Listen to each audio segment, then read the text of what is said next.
I'm Dr. Wayne Wood. I'm an optometrist and an architectural historian. You know, it's funny, buildings that were built in the 1950s and 60s we've always thought were passé and sort of old-fashioned and almost corny. And now that they have become over 50 years old, we have to start thinking of some of these buildings as historic. Many of the buildings, when they were built, were thought of to be ultra-modern. You think of the Jetsons and the cartoons with the sleek, modern curves and all that.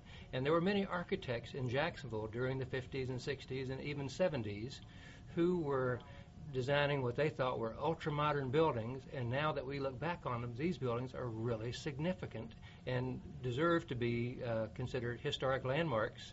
It's kind of a hard concept to think of a ranch-style home in Arlington that could be a historic landmark, but there are some of those that were designed with very high style and that are warranting our attention, and hence the conference we're going to be having on March the 1st that talks about these buildings' so-called mid-century modern architecture. We have some of the famous architects from around the state of Florida as well as Jacksonville who will be presenting information and stories about the buildings and the architecture that went into them. And many of Jacksonville's buildings during this time are internationally significant. Think of the Gulf Life Tower with its wonderful stretching to the sky special construction that was hailed throughout the world as an innovation.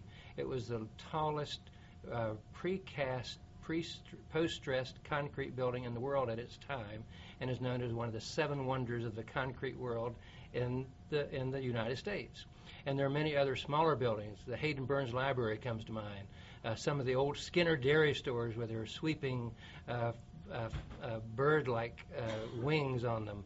And some of these buildings that we look at every day and go by and need a new attention so that we can see them for what they are, important architecture that makes up part of the flavor of our city.